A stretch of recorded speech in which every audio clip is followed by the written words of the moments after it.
on se retrouve pour une toute nouvelle vidéo. Alors aujourd'hui c'est super content parce que je viens de retrouver ma nouvelle casquette que vous allez voir dans toutes mes nouvelles vidéos. Et j'ai eu mes mangas que j'ai eu dans ma bibliothèque qui vous allez voir dans le truc dans l'achat manga de novembre. Allez, place à la vidéo. Aujourd'hui je voulais vous faire, vu que le top 10 des choses à savoir sur Dragon Ball vous a plu, et bah j'ai décidé de vous faire le top 10 des choses à savoir sur One Piece. Et c'est parti. Première anecdote.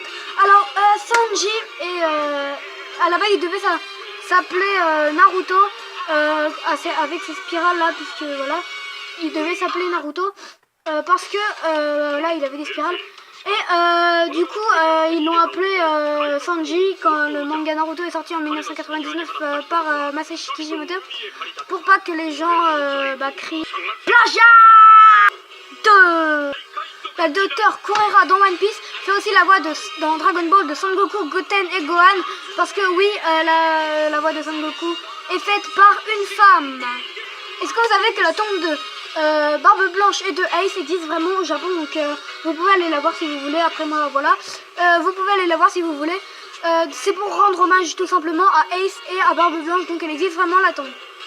Est-ce que vous savez que Dragon Ball est sorti est le manga le plus vendu de tous les temps, car il a 300 millions d'exemplaires. Est-ce que vous savez que dans Dragon Ball ah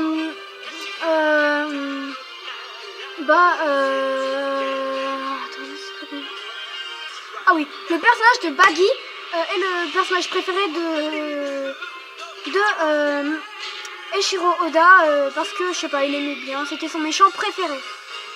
Eiichiro Oda a dit en personne qu'il ne voulait jamais mettre de bandeau, de cache-œil, car ça rendrait les personnages trop clichés. Donc du coup, il n'a pas mis de bandeau. Et d'ailleurs, ces personnages sont vraiment, niveau originalité, sont vraiment bien faits. Hein. Est-ce que vous savez que quand celle qui fait la voix de Nami n'est pas là, et c'est tout simplement Eiichiro Oda qui la remplace, donc qui fait la voix de Nami, et vraiment, il s'en sort vraiment pas trop mal. Hein. Est-ce que vous savez que Eiichiro Oda, pour Barbe Blanche, est tout simplement inspiré d'un barman? Oui, d'un barman. Et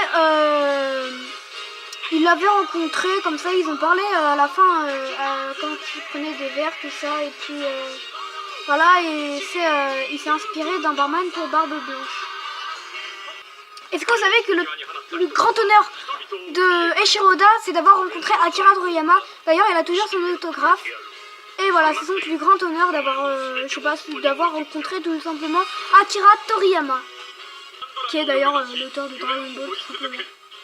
Est-ce que vous savez qu'une personne connaît la fin de One Piece, bon, à part Eiichiro Oda, donc c'est un petit garçon qui est, enfin maintenant il la connaît plus puisqu'il, voilà, donc c'est un petit garçon qui était atteint de cancer, maintenant il est mort, évidemment, donc voilà, donc je blague pas sur le cancer, mais donc il a été un cancer, et ses dernières paroles c'était en fait il demandait à Eiichiro Oda de lui raconter la fin de One Piece, donc je vais pas vous la dire sinon je vais vous spoiler, enfin c'est surtout que je la connais pas quoi, et il lui a dit ça, et puis